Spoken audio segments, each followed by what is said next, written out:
کبھی آپ نے سوچا، کبھی آپ نے غور کیا کہ دنیا کی جتنی قومیں ہیں مرنے کے دن ہر قوم غم مناتی ہے، ہر قوم ماتم کرتی ہے، ہر قوم روتی ہے، لیکن صرف ایک ہی قوم ہے جسے قوم مسلم کہتے ہیں، اور قوم مسلم میں بھی صرف اور صرف اہل سنت و جماعت جسے کہتے ہیں، وہ اپنے بزرگوں کے وصال کے دن ماتم نہیں کرتے، وہ اپنے بزرگوں کے وصال کے دن روتے نہیں ہیں، وہ اپنے بزرگوں کے وصال کے دن غم نہیں کرتے ہیں، بلکہ وہ عرس کرتے ہیں، اور عرس ہمیشہ خوشی کے موقع پر کیا جاتا ہے، اس لیے کہ قمقمے خوشی کے موقع پہ لگائے جاتے ہیں، سندل خوشی کے موقع پر استعمال ہوتا ہے، چادریں خوشی کے موقع پہ چڑھائی جاتی ہے، پھول خوشی کے موقع پہ چڑھائے جاتے ہیں۔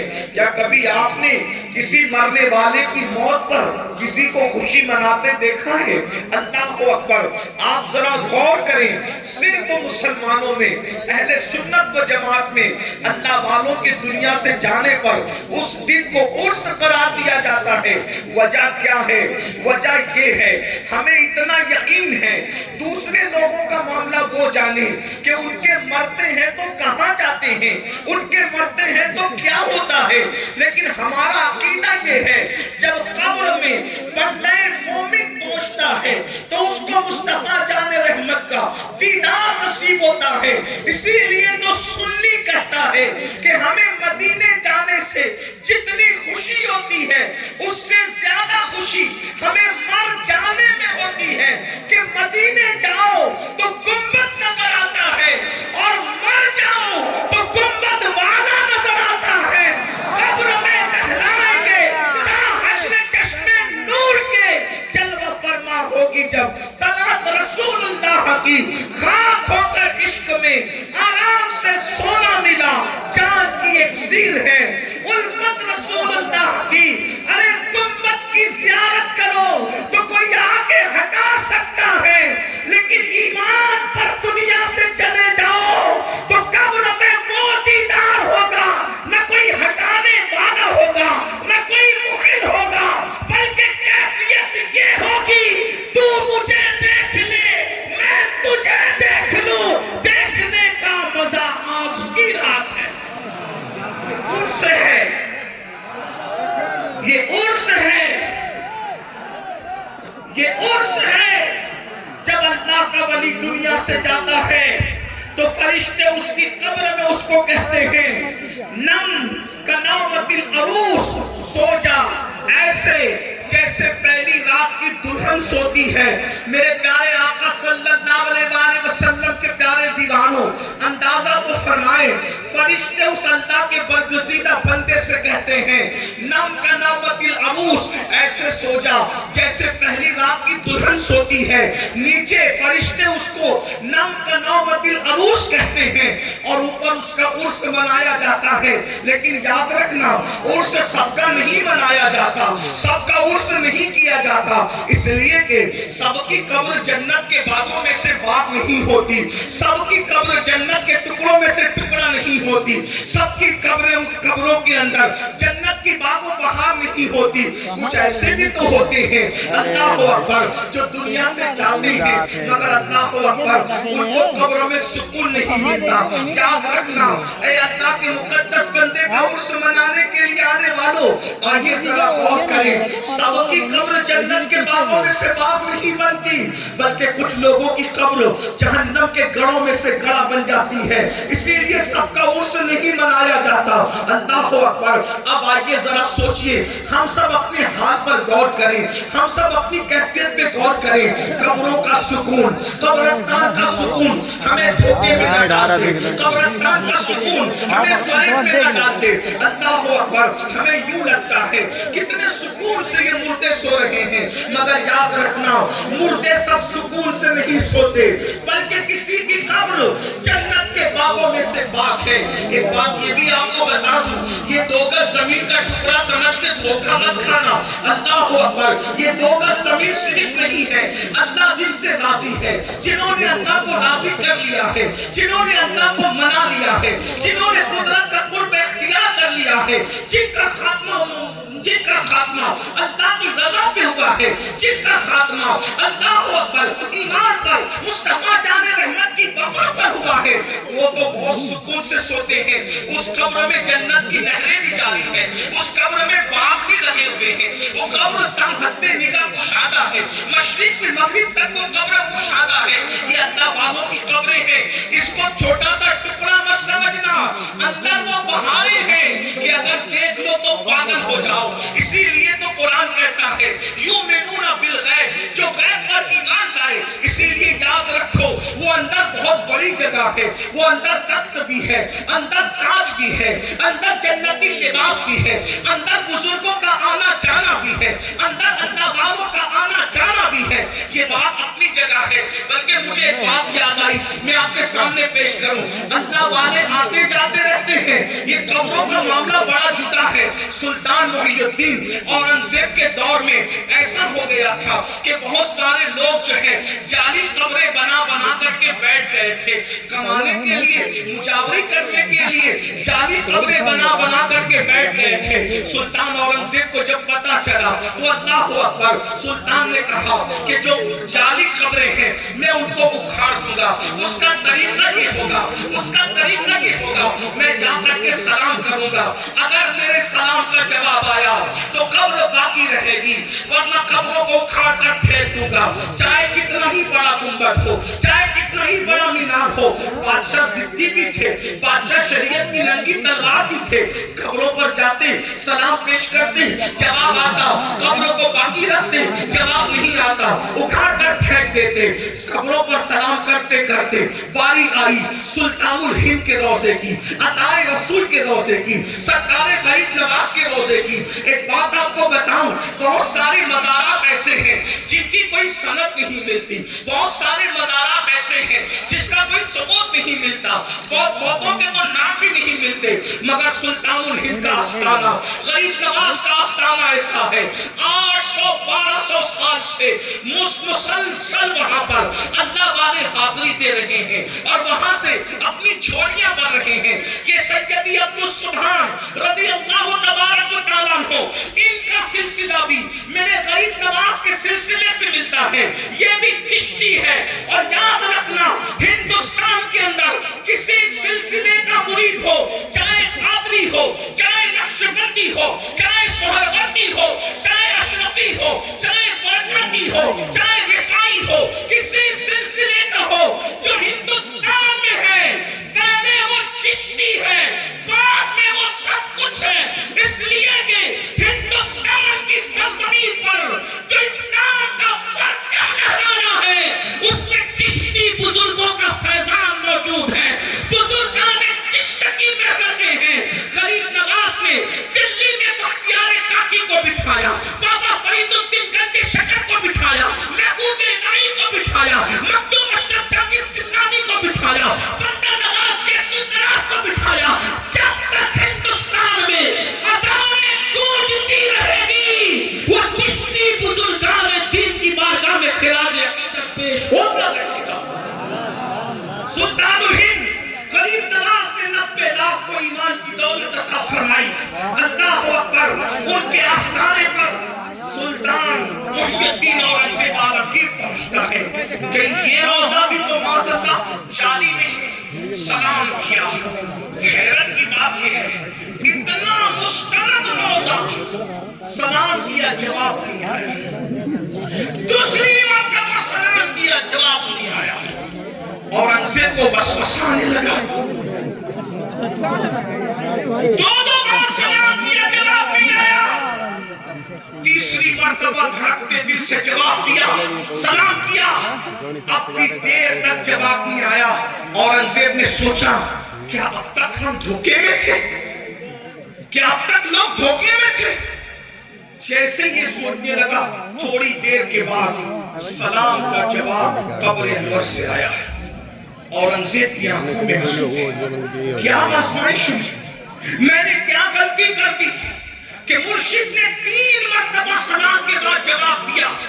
ذرا غور سے سنو اور یاد رکھو، اپنے عقیدے کو مضبوط کرو۔ اس لیے کہ یقین والوں کو سب کچھ ملتا ہے، دنیا یقین کو کچھ نہیں ملتا۔ حضور شیخ الاسلام نے کہا تھا یقین والے کہاں سے چلے کہاں پہنچے، یقین والے کہاں سے چلے کہاں پہنچے، جو اہل شک ہیں اگر میں مگر میں رہتے ہیں، شک والے مت بنو یقین والے بنو۔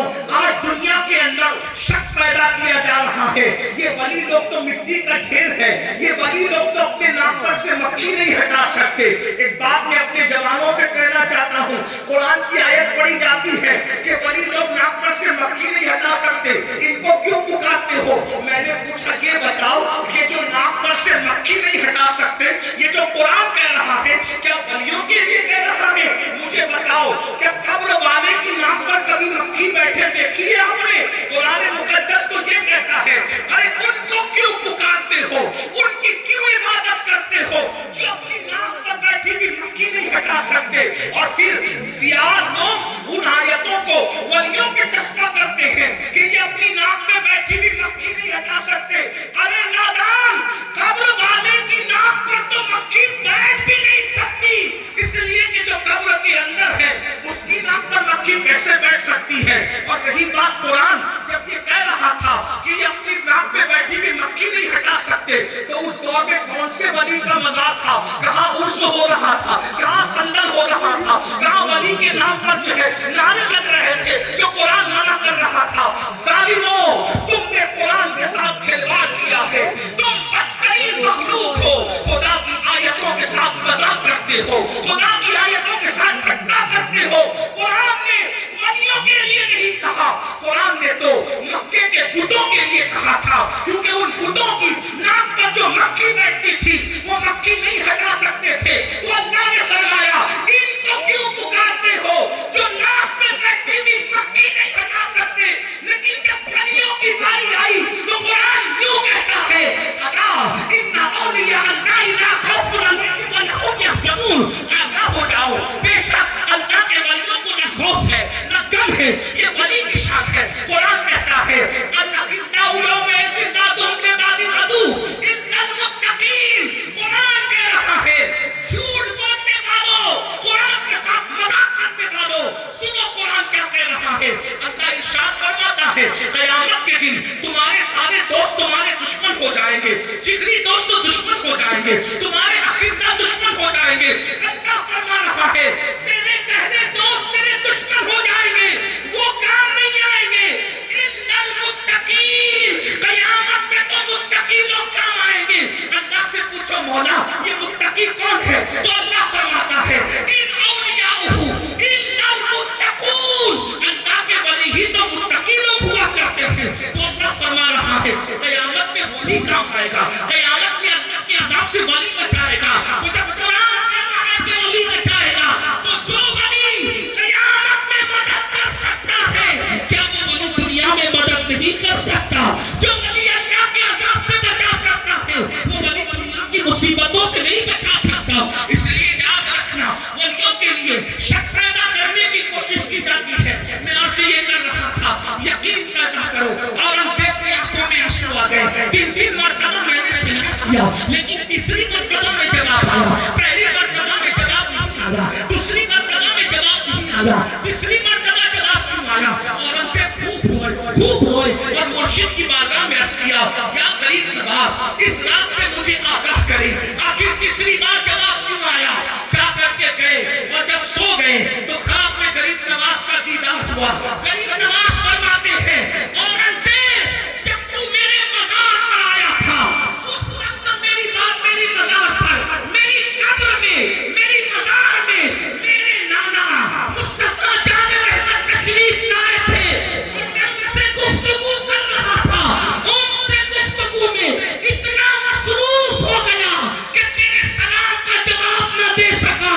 جب تیسری مرتبہ تو نے سلام کیا تو میرے نانا مصطفیٰ جان رحمت نے فرمایا معین الدین اس کو جواب دے دو ورنہ یہ ضدی تمہارے مزار کو نقصان پہنچا سکتا ہے۔ تب میں نے تیسری مرتبہ میں تجھے جواب دیا یہ قبر عام قبریں نہیں ہے، یہاں مصطفیٰ جان رحمت کا آنا جانا ہے، یہاں مولا علی کا آنا جانا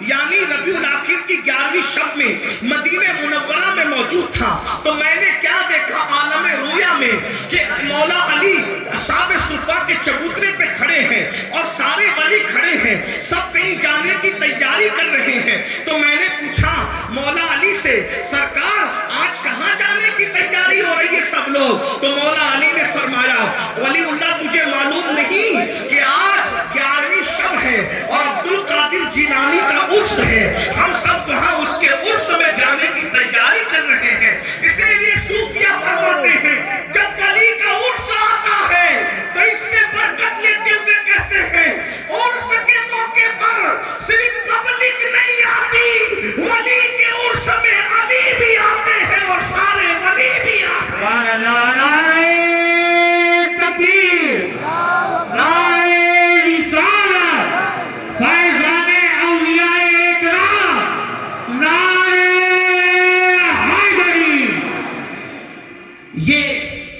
صرف ولیوں کے ساتھ ہے، ان کی قبر جنت کے باغوں میں سے باغ ہے۔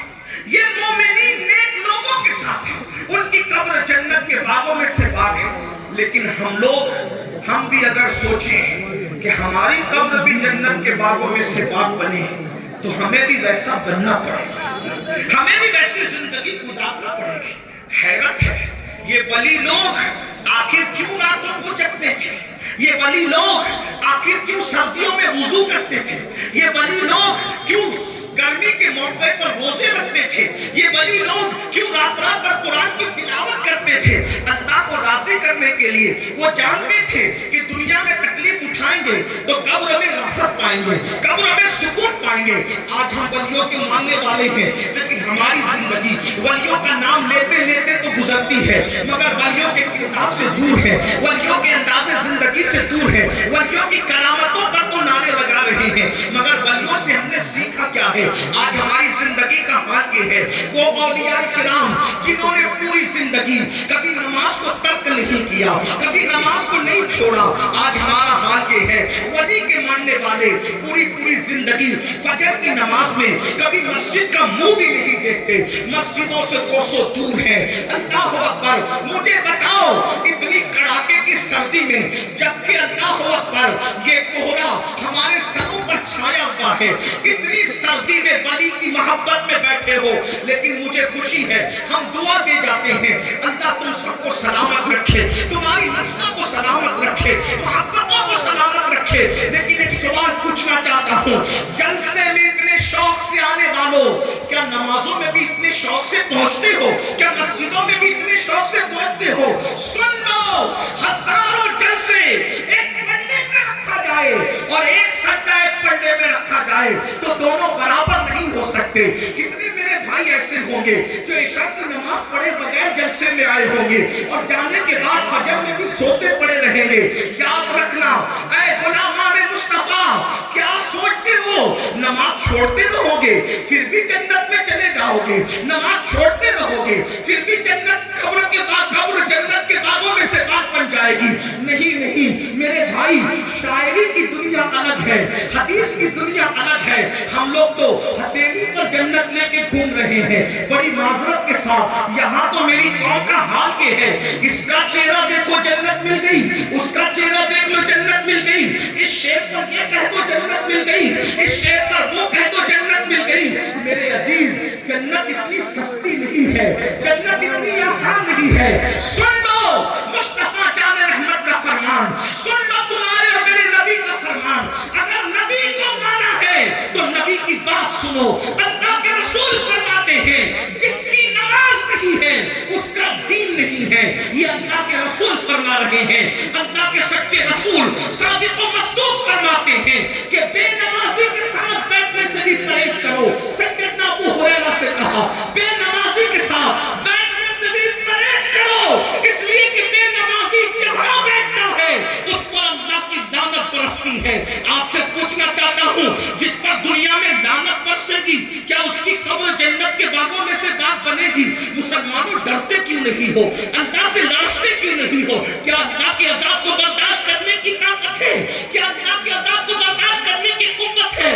سنو اپنے نبی کا فرمان سنو۔ میری مائیں اور بہنیں بھی موجود ہیں، میں ان کی بھی توجہ ہوں اللہ کے رسول صادق و مصدوق مصطفیٰ جان رحمت صلی اللہ علیہ وسلم ارشاد فرماتے ہیں جہنم میں ایک وادی ہے، یہ نبی کا فرمان ہے، میرا کوئی اوقات نہیں، میری کوئی اوقات نہیں، میں اپنی بات نہیں کرتا، اپنے نبی کا فرمان سنو، صادق و مصدوق کا فرمان سنو، سچے رسول کا فرمان سنو۔ میرے آقا ارشاد فرماتے ہیں جہنم میں ایک وادی ہے، اس وادی کا نام وادی لملم ہے، اور اس وادی کا حال یہ ہے ایک دن میں 36 مرتبہ جہنم بھی اس وادی سے پناہ مانگتا ہے، یعنی جہنم بھی جس جہنم کے حصے سے پناہ مانگے اس کو وادی لملم کہتے ہیں۔ اللہ کے سچے رسول نے فرمایا وہ وادی لملم، اس میں بختی اونٹ کی طرح بڑے بڑے موٹے موٹے بچھو ہے، وہ موٹے تو اونٹوں کی طرح ہے،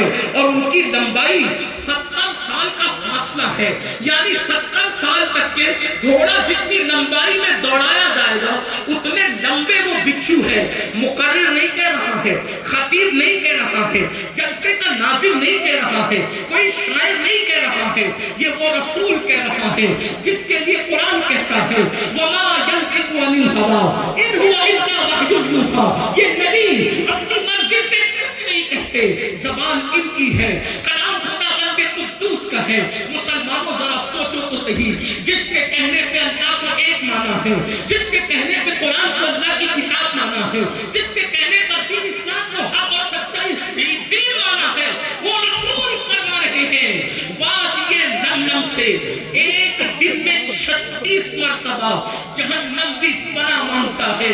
اللہ اکبر، اس میں ایسے بچھو ہیں 70 سال کی لمبائی رکھنے، بختی اونٹ کی طرح موٹے موٹے، جب وہ کسی کو ڈنک مارے تو 100 سال تک کے زہر اس کے جسم میں گھومتا رہے گا، اس کی ہڈی کو توڑ دے گا۔ صحابہ کرام نے پوچھا یا رسول اللہ ہمارے ماں باپ آپ کے قربان، آپ یہ بتائیں اس وادی لملم میں کس کو داخل کیا جائے گا؟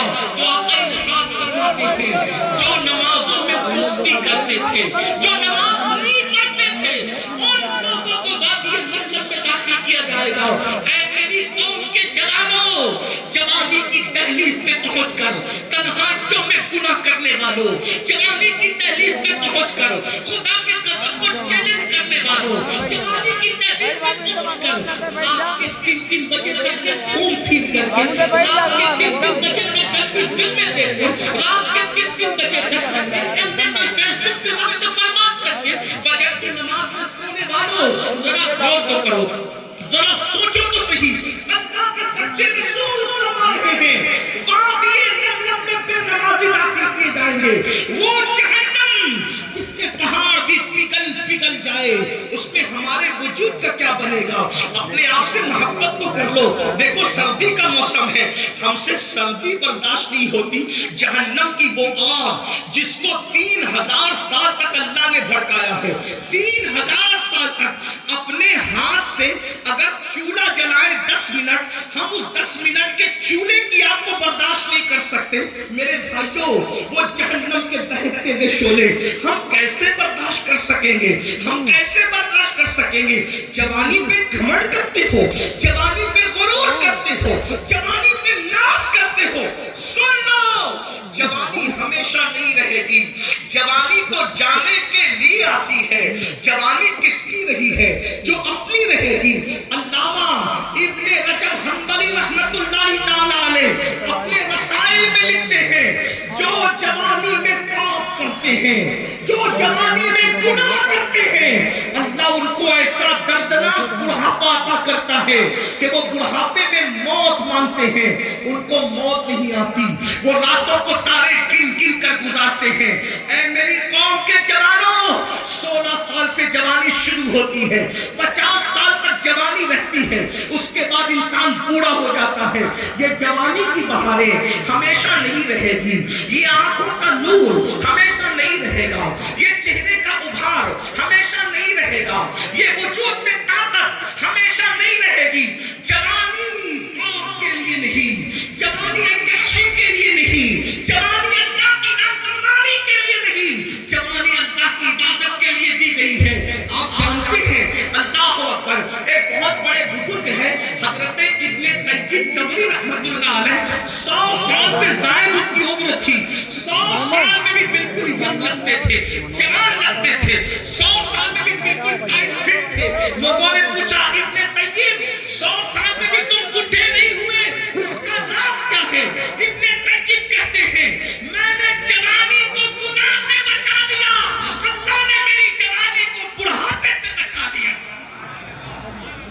آج جوانی میں کیا نہیں کیا جاتا، عبادت کے سوا سب کچھ کر رہے ہیں، عبادت کے سوا سب کچھ کر رہے ہیں۔ اور سن لو اسلام میں جوانی کی بڑی اہمیت ہے۔ اللہ کے رسول صلی اللہ علیہ وسلم نے ارشاد فرمایا اے لوگوں جوانوں کی عزت کرو۔ ہمارے مذہب میں جوانوں کی عزت، ہر مذہب میں بڈھوں کی عزت، ہمارے مذہب میں بوڑھوں سے زیادہ جوانوں کی عزت۔ بوڑھوں کی بھی عزت ہے، بوڑھوں کی، لیکن بوڑھوں سے زیادہ جوانوں کی عزت کیوں؟ اللہ کے رسول نے آقا نے سلام فرمایا اے لوگوں جوانوں کی عزت کرو۔ کیوں؟ آقا فرماتے ہیں جب میں نے نبوت کا اعلان کیا تو مکے کے بڈھوں نے مجھے جھٹلایا، اور یہ مکے کے جوان تھے جو میرا کلمہ پڑھ کے مسلمان ہو گئے۔ نعرہ تکبیر، نعرہ رسالت، سید فاروق میاں صاحب کی سید امیر قاضی صاحب کی یہ سید فاروق اعظم 27 سال کے جوان ہیں، یہ مولا علی جوانی کی طرف بڑھ رہے ہیں، ابو سعید خدری یہ جوان ہے، بلال حبشی یہ جوان ہے، حضرت عمار یہ جوان ہے، یہ سب جوان لوگ تھے، ابو ذر غفاری یہ جوان ہے، یہ سب جوان لوگ تھے جنہوں نے میرے آقا کا کلمہ پہلے پڑھا ہے۔ بلکہ آپ کو بتاؤں سعد بن ابی وقاص فرماتے ہیں جب رسول اللہ پر آنے والے تیر کو احد کے میدان میں میں اپنے سینے پہ لے رہا تھا، اس وقت میرے چہرے پہ داڑھی کے بال بھی نہیں نکلے تھے، میں صرف 16 سال کا جوان تھا جب رسول اللہ پہ آنے والے تیر کو میں اپنے سینے پہ لیتا تھا، اور حضور احد کے میدان میں تیر اٹھا کر مجھے دیتے تھے اور کہتے جاتے تھے اے سعد تیر چلاتا جا، فدا قومی واپس یا سعد، اے سعد تجھ پر میرے ماں باپ قربان، تیر چلاتا جا، تیرا نشانہ کبھی خطا نہ کرے، تیرا نشانہ کبھی خطا نہ کرے۔ سوچو تو صحیح احد کے میدان میں سعد بن ابی وقاص 16 سال کی عمر میں رسول اللہ پر آنے والے تیر کو روک رہے ہیں، اور آپ 16 سال کی عمر میں میرے جوانوں تم کیا کر رہے ہو؟ اللہ اکبر! بتاؤ اپنی جوانی کو کہاں لگا رکھا ہے؟ زنا کے اڈوں پر تم جاؤ، شراب کے اڈوں پر تم جاؤ، جوؤں کے اڈوں پر تم جاؤ، اور پھر کہتے ہو مسلمان تباہ کیوں ہو رہا ہے، مسلمان برباد کیوں ہو رہا ہے؟ سن لو جو قوم اللہ سے جنگ کا اعلان کرے، جو قوم اللہ سے جنگ کا اعلان کرے، اللہ اس قوم کو عزت دے گا، اللہ اس قوم کو عزت دے گا۔ اگر حکمران ظالم نہ ہو تو بھی ہمیں برباد کرنے کے لیے ہمارے اعمال ہی کافی ہیں۔ آپ کیا حکمرانوں پر دوش دیتے ہو؟ آپ کہتے ہو فلاں ایسا کر رہے فلاں، ہم نے اپنے آپ کو برباد کیا۔ حکمران کسی کی مرضی سے طے نہیں ہوتے، ہمارا عقیدہ ہے حکمران بھی صرف اللہ کی مرضی سے طے ہوتے۔ جو قوم اپنی راتوں کو موبائل پر جوا کھیلتے ہوئے گزارتے، جس قوم کے ہاتھ میں تسبیح تھی، وہ قوم اگر موبائل لے کر کے جوا کھیلے، جوا کیا ہے کبھی سوچو؟ لاکھوں روپے برباد کر دیا۔ ایک ٹور والا میرے پاس آیا، اس نے کہا حضرت دعا کرو، کروڑوں روپے اندر ہو گیا۔ میں نے کہا کیسے؟ بولے میں حج پہ گیا تھا، میرے بھائی نے 2 کروڑ کا جوا کھیلا، حاجیوں کے پیسے سے۔ یہ قوم کا حال ہے، یہ قوم کا حال ہے۔ جوا سمجھتے ہو؟ جوا کسے ہے؟ اللہ کے رسول صلی اللہ علیہ وسلم کے غلاموں سن لو یہ جوا کیا ہے۔ قرآن کہتا ہے یا ایھا الذین آمنوا انما الخمر والمیسر والانصاب والازلام رجس من عمل الشیطان فاجتنبوہ لعلکم تفلحون۔ اے ایمان والو شراب سے بچو، جوے سے بچو، پاسے سے بچو، بت پرستی سے بچو۔ من عمل الشیطان، جوا اور شراب، بت پرستی، پاسا، یہ سب شیطانی کام ہے۔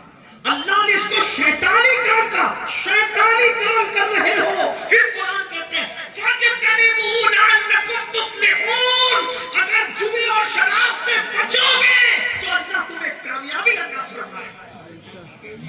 امام غزالی رحمت اللہ علیہ فرماتے ہیں جو جوا کھیلے گا، جوا قیامت کے دن وہ اس حالت میں اٹھے گا کہ اس کے ہاتھ سور کے خون میں رنگے ہوئے ہوں گے۔ امام غزالی نے لکھا سور کے خون میں، ذرا ہو سکتا بالکل نارمل سن لیں، کتاب اور خطاب میں یہی فرق ہے جو میں کرنا چاہتا ہوں۔ آپ نے سن لیا کیا سنا کہ جو جوا کھیلے گا قیامت کے دن اس کا ہاتھ سور کے خون میں رنگا ہوگا۔ ہمیں کوئی فرق نہیں پڑتا کیونکہ ہم نے تو سن کر کے ادھر سے سن کے ادھر سے نکالا، لیکن اب سنیے اس کو دھیان سے سنو۔ سور کے خون میں جوا کھیلنے والوں کا ہاتھ قیامت کے دن رنگا ہوا ہوگا۔ نقصان کیا ہے؟ نقصان سنیے، نقصان یہ ہے کہ اس وقت شہزادہ سلطان المشائخ نبیر شیخ الکبیر ہمارے درمیان موجود ہے، اور بھی علماء موجود ہیں، نائبین رسول اہل اللہ موجود ہیں۔ سب کی طرف یہ ہے میں حضرت سے مصافحہ کر کے ایک بار ہاتھ چوموں، سب کی طرف ہے۔ ہزاروں لوگ ایک ہی طرف سے یہاں بیٹھے ہیں، تقریر سنیں گے نہیں سنیں گے اس میں دلچسپی کم ہے، مصافحہ ہو جائے۔ میں سلام کرتا ہوں اس جذبے کو، کیونکہ مجھے معلوم ہے ہاتھ چومنے کی برکت کیا ہے۔ میں یہ موقع کبھی نہیں چھوڑتا۔ میں اپنے بزرگوں کا دو چیزیں میں نہیں چھوڑنا چاہتا۔ نمبر ایک، بزرگوں کی دستبوسی، اور ان کے پیچھے اگر نماز پڑھنے کا موقع مل جائے تو نماز، کیونکہ اللہ کے رسول علیہ السلام نے فرمایا اگر کسی نیک بندے کے پیچھے تجھے ایک نماز مل گئی، کسی نیک بندے کے پیچھے، متقی بندے اللہ والے کے پیچھے تجھے ایک نماز مل گئی، تیری مغفرت ہے۔ کیونکہ جب اللہ والا سجدے میں سر اٹھاتا ہے تو اس کے پیچھے جتنے کھڑے ہوتے ہیں سب بخش دیے جاتے ہیں۔ اس لیے ہم کبھی موقع نہیں چھوڑنا چاہتے۔ نمبر دو، دستبوسی۔ ایک ظالم بادشاہ کو مرنے کے بعد جنت میں ٹہلتے ہوئے دیکھا گیا، ٹہلتے ہوئے۔ اس سے پوچھا ظالم تو جنت میں کیوں آیا؟ اس نے کہا ایک مرتبہ امام حسن بصری کے ہاتھ چوم لیے تھے، اسی کے صدقے میری بخشش ہو گئی۔ لیکن اب اتنی بڑی بات کرنے کے بعد جو میں تمہیں مسافر کی اور ہاتھ چومنے کی فضیلت بتا رہا ہوں نا، اس کے بعد تم کو کچھ کہنا چاہتا ہوں، غور کیجیے۔ شیخ الکبیر کے نبیرہ کے ہاتھ چومنے کے لیے اتنی کڑاکے کی ٹھنڈی میں بیٹھے ہوئے ہو، وہ دن کیا دن ہوگا جس دن شیخ الکبیر کا نبیرہ نہیں ہے، شیخ الکبیر بھی نہیں، غوث اعظم بھی نہیں، غریب نواز بھی نہیں، بلکہ خود مصطفیٰ جان رحمت اپنی زلفوں کو لہراتے ہوئے میدان محشر میں تشریف لائیں گے، اور حضور اس محشر میں اپنی امت سے مصافحہ کریں گے۔ حضور مصافحہ کریں گے۔ ذرا مسلمانوں سوچو تو صحیح، اب محشر کا مزہ ذرا دیکھ لو۔ محشر میں بھی کیا محشر ہوگا، قیامت میں بھی کیا قیامت ہوگی کہ جب آمنہ کا نام اپنے تخت پہ بیٹھ کر ہم جیسے غلاموں سے مصافحہ کر رہا ہوگا، کیا مزہ آ رہا ہوگا۔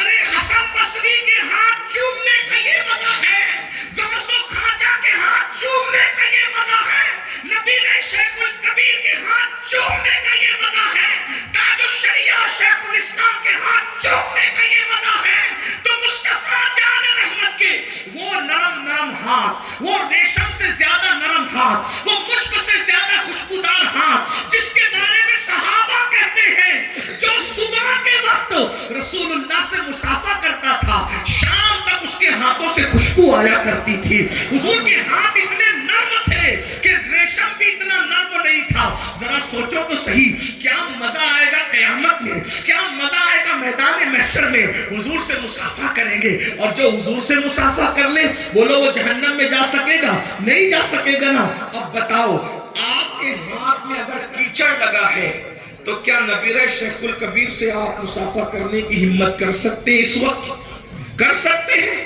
کر سکتے ہیں؟ نہیں کر سکتے۔ میں ایک ایم پی کے ایک علاقے میں گیا، ایک جوان آیا، اس نے مجھ سے مصافحہ نہیں کیا، اس نے کہا صرف سر پہ ہاتھ رکھ دے۔ میں نے ہاتھ رکھ دیا، پھر میں نے دسترخوان پہ پہنچا تو وہ بیٹھا تھا، میں نے کہا بھائی تم نے مسافہ کیوں نہیں کیا؟ طبیعت حساس سے مسافہ کیوں نہیں کیا؟ اس نے کہا حضرت وضو سے نہیں تھا، میں نے سوچا ایک سید سے وضو کے بغیر میں کیسے مسافہ کر سکتا ہوں، تو میں نے صرف سر پہ ہاتھ رکھوا لیا۔ غیرت والوں کو تو یہ بھی ہے کہ بغیر وضو کے سید سے مسافہ نہیں کرنا چاہتے، لیکن آپ سے پوچھنا چاہتا ہوں اگر ہاتھ میں کیچڑ لگا ہے تو بتاؤ شیخ الکبیر کے نبیرہ سے مسافے کی ہمت کرو گے؟ عالم سے مسافے کی ہمت کرو گے؟ بھائی پاک کیچڑ اگر ہاتھ میں لگ جائے تو شیخ الکبیر کے نبیرہ سے مسافہ نہیں، عالم دین سے مسافہ نہیں، سید سے مسافہ نہیں۔ جوا کھیلنے والوں، جب تمہارے ہاتھ سور کے خون میں رنگے ہوں گے تو تم مصطفیٰ جان رحمت سے مسافہ کر سکو گے؟ بتاؤ کتنی محرومی ہوگی، اس وقت تو پچھتاؤ گے، لیکن اس وقت تو پچھتانے سے کام نہیں آئے گا۔ آج لاٹریاں کھیل رہے ہو نا تم لوگ، آج کرکٹ کے نام پہ 2020 کے نام پر تم جوا کھیل رہے ہو نا، ہاں تم اللہ اکبر معاذ اللہ کیا کیا جوا کھیل رہے ہو، کس کس انداز سے؟ یاد رکھنا نام بدلنے سے حقیقت نہیں بدلتی۔ آج موبائل کے اوپر کتنا جوا کھیلا جا رہا ہے، سور کے خون میں ہاتھ رکھنے کے لیے تیار ہو جاؤ۔ مسلمانوں بتاؤ اپنے آپ کو خود برباد کر رہے ہو، اپنے آپ کو خود تباہ کر رہے ہو۔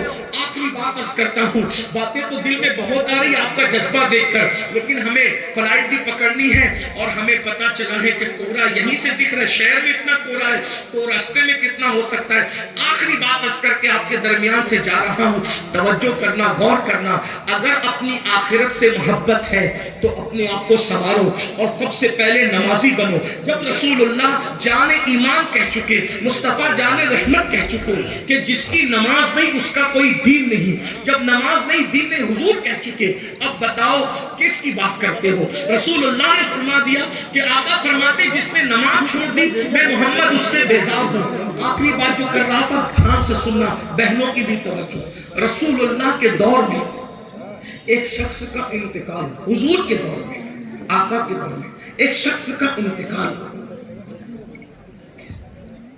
اور اس کو دیہات میں رہتا تھا، اس کا بیٹا روتے ہوئے آیا، صحابہ کی محفل سجی تھی، روتے ہوئے آیا، اور آنے کے بعد سرکار نے اس پہ نظر پڑی تو حضور کی عادت تھی، حضور کسی کی آنکھ میں آنسو نہیں دیکھ سکتے، میرے آقا کی عادت، حضور کسی کی آنکھ میں آنسو نہیں دیکھ سکتے، آنسوؤں سے حضور بہت بے چین ہوتے، بہت بے قرار ہوتے۔ اور آپ کو ایک نصیحت کرتا ہوں، زندگی میں کتنا بھی بڑا نقصان اٹھا لینا، مگر کبھی اپنی وجہ سے کسی مسلمان کی آنکھوں میں آنسو مت آنے دینا۔ اگر تمہاری وجہ سے کسی کی آنکھوں میں آنسو آ گئے تو قبر میں مصطفیٰ جان رحمت بے چین ہو جائیں گے، اور تمہاری وجہ سے اگر حضور بے چین ہو گئے تو تمہاری دنیا اور آخرت سب برباد ہو جائے گی۔ جب ایک عام مسلمان کی آنکھوں میں آنسو لاؤ گے تو برباد ہو جاؤ گے، تو جو اپنے ماں باپ کو ستا کے رلاتے ہیں ان کو بربادی سے کون بچائے گا؟ جو اپنی بیوی کو ستا کے بیوی کو رلاتے ہیں ان کو بربادی سے کون بچائے گا؟ جو اپنے پڑوسی کو ستا کے اس کو رلاتے ہیں ان کو بربادی سے کون بچائے گا؟ طاقت ہی سب کچھ نہیں ہے، اور کسی کی کوئی طاقت نہیں ہے۔ بڑے بڑے پہلوان قبروں میں چلے گئے، ہڈیاں بھی پگھل گئی، قبروں کا نشان بھی مٹ گیا۔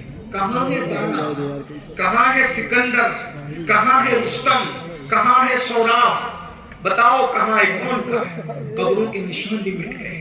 اپنی طاقت پہ گھمنڈ مت کرو، اللہ نے طاقت دے کے آزمایا ہے، اللہ نے زندگی دے کے آزمایا ہے۔ قرآن کہتا ہے الذی خلق الموت والحیات لیبلوکم ایکم احسن عملا، ہم نے زندگی اور موت دے کر زندگی اور موت کو پیدا کر کے تمہارا امتحان لیا ہے کہ کون تھوڑی سی زندگی کو پا کر اچھا عمل کرتا ہے، اور موت سے کوئی نہیں بچ سکتا۔ قرآن کہتا ہے اینما تکونوا یدرککم الموت ولو کنتم فی بروج مشیدہ، تم مضبوط قلعوں میں جا کے چھپ جاؤ گے پھر بھی تمہیں موت آ کے رہے گی، مرو گے، موت آنی ہے، 70 سال جی، 700 سال جی، کتنے بھی سال، موت آنی ہے۔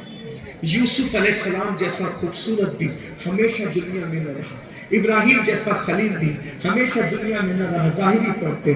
ارے جس کی خاطر کائنات بنائی اس رسول کو بھی ایک آن ہی کے لیے صحیح، مگر موت تو ان کو بھی آئی۔ ہم اوروں کی طرح نبی کی موت کے قائل نہیں کہ نبی مر کے مٹی میں مل گئے، ہم یہ ضرور کہتے ہیں نبی کو موت آئی مگر اس شان سے آئی انبیاء کو بھی اجل آنی ہے، وہ اگر ایسے کہ فقط آنی ہے، پھر وہی موت کے بعد ان کی حیات مثل ثابت وہی جسمانی ہے، اس کی ازواج کو جائز ہے نکاح، اس کا ترکہ بٹے جو فانی ہے۔ میرے امام کہتے ہیں تو زندہ ہے واللہ، تو زندہ ہے واللہ، میری چشم عالم سے چھپ جانے والے میرے بھائیوں، جب سید العالمین کو ایک لمحے کے لیے صحیح مگر موت آئی، ہمیں موت نہیں آئے گی، مرنا نہیں ہے، اللہ اکبر، موت آئے گی، ضرور آئے گی۔ سن لو، ایک جوان روتے ہوئے آیا، حضور نے اس کی آنکھوں میں آنسو دیکھا، حضور بے چین ہوئے، اے جوان کیوں رو رہا ہے؟ آقا میرے ماں باپ قربان، میرے ابا کا انتقال ہو گیا، میں دیہات میں رہتا ہوں، نہ کوئی نہلانے والا ملتا ہے، نہ کوئی کفن پہنانے والا ملتا ہے۔ آقا نے ارشاد فرمایا ابو بکر اٹھو، عمر اٹھو، تم دونوں جاؤ اور جا کر اس کو غسل دو، کفن پہناؤ، اس کو دفن کرنے کا انتظام کرو۔ دونوں شیخ گئے، دونوں آقا گئے۔ اللہ اکبر، کیا لوگ ہیں جن کا ذکر توریت میں، جن کا ذکر انجیل میں، کوئی معمولی لوگ ہیں یہ؟ کوئی معمولی؟ رسول اللہ کی امت میں سب سے پہلا غوث، سب سے پہلا قطب الاقطاب اگر کوئی ہے تو وہ سیدنا صدیق اکبر رضی اللہ تعالیٰ، اس امت کا سب سے پہلا غوث ہے، رسول اللہ کی مصلی کا سب سے پہلا امام، افضل البشر بعد الانبیاء بالتحقیق، اللہ اکبر، وہ صدیق اکبر جو عمر کا بھی امام ہے، عثمان غنی کا بھی امام ہے، اور امام الائمہ مولا علی کا بھی امام ہے۔ ذرا غور تو کریں، جس کے مقتدی اتنے بڑے ہوں وہ صدیق امام کتنا بڑا ہوگا۔ اللہ اکبر، صدیق اکبر کی امامت کا کوئی اندازہ کر سکتا ہے؟ وہ صدیق اکبر، اور وہ فاروق اعظم جس کے لیے فرمایا میرے بعد کوئی نبی ہوتا، عمر ابن خطاب ہوتے، لا نبی بعدی مگر میرے بعد کوئی نبی نہیں، ایسے دونوں کو بھیجا، دونوں گئے میت کو غسل دینے، میت کو کفن پہنانے، جیسے اس کے چہرے سے کپڑا ہٹایا دونوں کے پیروں کے نیچے سے زمین کھسک گئی، رو پڑے، کیوں؟ میت کے جیسے چہرے سے کپڑا ہٹایا تو دیکھا میت کا منہ کالے سور کی طرح ہو گئی۔ یہ رسول اللہ کے دور کی بات ہے، اس کو کس نے لکھا؟ علامہ عثمان ابن حسن نے اپنی کتاب میں لکھا، غور سے سنیں۔ حضور کے دور میں مرنے والا بندہ دیہات میں مرا ہے، اس کا منہ کالے سور کی طرح ہو۔ صدیق اکبر فاروق اعظم نے کپڑا ڈال دیا، ایک شخص کو بھیجا، جاؤ حضور سے کہو حضور اس کو کیسے غسل دیں، اس کو کیسے کفن پہنائیں، اس کا جنازہ کیسے پڑھیں، اس کو کیسے دفن کر دیں، جس کا منہ کالے سور کی طرح ہو گیا۔ حضور خود تشریف لائے، آقا آئے، کپڑا ہٹایا، رو پڑے، روتے ہوئے ہاتھ اٹھائے، اللہ اس کا منہ سیدھا کر دے، درست کر دے۔ اللہ نے حضور کی دعا سے اس کا منہ درست کر دیا، منہ درست ہو گیا۔ صحابہ نے غسل دیا، کفن پہنایا، جنازہ پڑھی، جنازہ پڑھنے کے بعد قبر میں لے جانے لگے تو کسی نے چپکے سے کہا ذرا دیکھو تو اس کے منہ کا کیا حال ہے، مرنے کے بعد تو اس کا منہ سور کی طرح، وہ بھی کالے سور کی طرح ہو گیا، کالے خنزیر کی طرح ہو گیا تھا، اب تو دیکھو کیا حال ہے۔ جیسے کفن ہٹایا تو دیکھا کہ دوبارہ پھر اس کا منہ کالے سور کی طرح تھا۔ صحابہ رو پڑے، حضور بھی رو پڑے۔ صحابہ نے پوچھا آپ کا بار بار اس کا منہ کالے سور کی طرح کیوں ہو جاتا ہے؟ تو حضور علیہ السلام نے اس کے بیٹے کو بلایا، کہا سچ بتانا تیرا باپ کیا کرتا تھا، کیونکہ میرا اللہ کسی پہ ظلم نہیں کرتا، میرا اللہ ستار ہے، کسی کو یوں رسوا نہیں کرتا، بتا تیرا باپ کیا کرتا تھا۔ اس نے کہا آقا میرا باپ کوئی گناہ نہیں کرتا تھا، بس اس کی کمزوری یہ تھی کہ نماز کے وقت وہ سو جاتا تھا، نماز نہیں پڑھا کرتا تھا۔ میرے آقا نے ارشاد فرمایا اے میرے صحابہ سن لو، جو نماز میں سستی کرے گا جب وہ مرے گا اور قبر سے اٹھے گا تو اس کا منہ کالے سور کی طرح ہو جائے گا، وہ قیامت میں کالے سور کا منہ لے کے اٹھے گا، یہ اللہ کے رسول نے فرمایا۔ اب آپ سے پوچھتا ہوں، چہرے پہ پھنسی آئے تو شرم آتی ہے، جب نماز نہیں پڑھتے اللہ کی بارگاہ میں کالے سور کا منہ لے کر کے جاؤ گے؟ سوچو، ڈر نہیں لگتا آپ کو؟ آپ سب چیزوں کو کھیل تماشا سمجھتے ہیں، دین کو کھیل سمجھتے ہیں۔ بتائیے جب ملک کا قانون ہے تو دین کا قانون نہیں ہے، جو قانون شکنی کرے وہ ملک کا وفادار نہیں، جو دین شکنی کرے وہ مذہب کا کیسے وفادار ہو سکتا ہے؟ آپ کہتے ہیں نبی کے نام پہ جان دیں گے، ابھی جان دینے کا وقت نہیں ہے، ابھی 10 منٹ کا ٹائم تو نکالو، 5 وقت کی نماز کے لیے صرف 50 منٹ چاہیے، فجر میں 10 منٹ، ظہر میں 10 منٹ، عصر میں 10 منٹ، مغرب میں 10 منٹ، عشاء میں صرف 10 منٹ، ایک وقت کی نماز کو صرف 10 منٹ لگتے ہیں بھائی، اس سے زیادہ نہیں لگتے۔ 10 منٹ نکال لو اللہ کے لیے، نمازی بن جاؤ، ورنہ ایمان پہ مرنا بھی مشکل ہے۔ ایمان پہ فتاوی رضویہ میں سیدی اعلیٰ حضرت نے لکھا ہے 100 سے زیادہ صحابہ فتویٰ دیا کرتے تھے کہ بے نمازی کافر ہے، اگرچہ حنفی ہونے کی وجہ سے ہم ڈائریکٹ بے نمازی کو کافر نہیں کہتے، تعبیر کرتے ہیں، مگر امام اعظم نے یہ فرمایا کہ بے نمازی کے لیے میں ڈرتا ہوں کہ وہ مرے گا تو کہیں کفر پر نہ مرے، اس لیے ڈرو اللہ سے، آخرت کی تیاری۔ اگر مجھے یہ لگتا نا کہ میں تمہارے پیروں کو پکڑ کے کہوں گا اور تم نمازی بن جاؤ گے تو ہم تمہارے پیر پکڑتے، کیونکہ اپنے آپ کی آخرت برباد کرو، اپنے آپ کو تباہ کر لو، برباد کر لو۔ میرے بھائی اللہ سے ڈرو، یہ اللہ والوں کا دامن پکڑا ہے، ان کی زندگیاں دیکھو اور توبہ کرو۔ آج صرف 10 منٹ لگتے ہیں، دنیا بھی سنور جائے گی، آخرت بھی سنور جائے گی۔ کہنے کو بہت ہے لیکن ٹائم اجازت نہیں دیتا، اس لیے میں اسی پر اپنی بات مکمل کرتا ہوں، لیکن ایک اعلان کے ساتھ۔ میری پوری تقریر پہ کتنے لوگ عمل کریں گے؟ ہاتھ اٹھا دیں۔ اچھا، اس کا مطلب آج سے آپ سب نماز پڑھیں گے انشاءاللہ؟ ہاتھ اٹھا کے کریں گے انشاءاللہ؟ جنہوں نے ابھی تک عشاء نہیں پڑھی ہے وہ عشاء پڑھیں گے، پہلے فجر میں پڑھیں، ٹھیک ہے؟ اب یہ 1 گھنٹے کی میں نے تقریر کی، کتنی تقریر کی؟ کتنی تقریر کی؟ منٹ کتنے ہوئے؟ 60 منٹ، ٹھیک ہے؟ 60 منٹ، 1 منٹ میں کم سے کم 10 جملے میں بولتا ہوں، تو 60 منٹ میں نے کتنے جملے کہے ہوں گے؟ 600 جملے۔ اب یہ 600 جملے پر کون عمل کرے گا؟ وہ امتحان ابھی ہوگا۔ جو میرے 1 جملے پہ عمل کر کے بتائے گا، میں سمجھوں گا کہ آپ پوری تقریر پہ عمل کریں گے، اور جو 1 جملے پہ عمل نہ کرے سمجھ جاؤں گا کہ میرا آنا اور جانا ایسے ہی رسمی ہو گیا۔ اب ایک جملہ یہ ہے کہ مسلمان کے ہاتھ چومنا یہ نفل اور مستحب کام ہے، اور مسلمان کو دھکا دینا اور اذیت دینا یہ حرام ہے۔ تو ایک نفل کام کے لیے حرام کام کرنا جائز نہیں۔ اگرچہ حجر اسود چومنا ہو، اگر آسانی سے چومنے کا موقع ملے تو چوم لو، لیکن دھکا دے کے حجر اسود چومنا اجازت نہیں، تو کہا دور سے استلام کر لو۔ تو جو پتھر جنتی ہو جس کو حضور نے چوما ہو، اگر مومن کو مسلمان کو دھکا دے کر حجر اسود چومنا منع ہے، تو ایک عام مسلمان جو وہ بھی سب سے زیادہ گنہگار ہو، حضور کی امت کا سب سے گنہگار مسلمان ہو، اس کے ہاتھ چومنے کے لیے، مصافحہ کرنے کے لیے اللہ والوں کو دھکا دینا کتنا برا کام ہوگا۔ تو وہ مسلمان جو حضور کی امت کا سب سے گنہگار مسلمان ہے، اس کو امین القادری کہتے ہیں۔ اب اس کی خاطر آپ اتنے نیک بندوں کو دھکا دو گے تو میں چیک کروں گا کہ آپ میرے اس 1 جملے پہ عمل کرتے یا نہیں کرتے۔ میں یہاں سے جب جاؤں گا تو آتے وقت تو جو دھکا دیا، پتہ ہے آپ نے کیا کیا آتے وقت؟ مجھے اتنا دکھ ہوا، میں اللہ کے ولی کے آستانے پہ بیٹھ کر کے کہہ رہا ہوں، میری آنکھ میں آنسو آئے۔ میرے آگے حضور پیر طریقت ایک عالم ربانی فاروق نے چشتی صاحب چل رہے تھے، آپ نے ان کو تک دھکے دیے، اللہ والوں کو دھکے دے۔ جہاں 40 مومن جمع ہوتے ہیں ان میں ایک اللہ کا ولی ہوتا ہے۔ ایک گنہگار سے ملنے کے لیے کتنے ولی تمہارے درمیان ہیں، اگر ان کو دھکا لگ گیا تو سوچیے ذرا، یہ نقصان ہے۔ دیکھو ہم آپ کی محبت کی قدر کرتے ہیں، اللہ جانتا ہے جتنا آپ ہم سے ملنا چاہتے ہیں، ہمارا دل بھی چاہتا ہے آپ سے ملے۔ کیوں؟ کیونکہ ہمارا ایمان ہے کہ 40 میں ایک اللہ کا ولی ہوتا ہے۔ ہم تو خود بیٹھ کے آپ سے ملنا چاہتے ہیں، لیکن کچھ مجبوریاں ہماری ہیں، فلائٹ پکڑنا ہے، پنڈوا شریف کل پہنچنا ہے، وہاں کے عرس میں بیان کرنا ہے، سبق سنانا ہے مخدوم علاؤلق پنڈوی رحمت اللہ علیہ کو۔ اب اگر فلائٹ چھوٹ گئی ملتے ملاتے تو کیا ہوگا؟ پروگرام چھوٹ جائے گا۔ آپ کا تو ہو گیا پروگرام، ان کا پروگرام چھوٹ جائے گا۔ دوسرا یہ کہ بچے بھی ہوتے ہیں، بوڑھے بھی ہوتے ہیں، یہ کچلے جاتے ہیں، دھکا لگتا ہے۔ 40 میں جب ایک اللہ کا ولی ہے، اگر ہو سکتا ہے یہ دھکا ولی کو لگ گیا، ولی ناراض ہو گیا تو تمہاری بھی آخرت برباد، میری بھی آخرت برباد۔ پروگرام کے بعد ایسا لگتا ہے جیسے جھگڑا ہو رہا ہے۔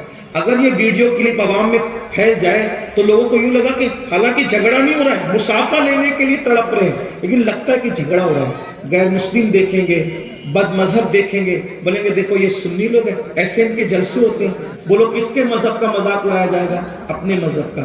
تو آپ کی محبت کی ہم قدر کرتے ہیں، تو آپ ایسا کریں گے؟ جاتے وقت ایسا کریں نہیں کریں؟ ہمیں سیدھے سے جانے دیں گے نا انشاءاللہ۔ اب اس 1 جملے پہ کون کون عمل کرتا ہم دیکھیں گے، اس کے بعد کی بات ہے۔ استغفر اللہ ربی من کل ذنب واتوب الیہ لا الہ الا اللہ محمد رسول اللہ وما علینا الا البلاغ. السلام علیکم.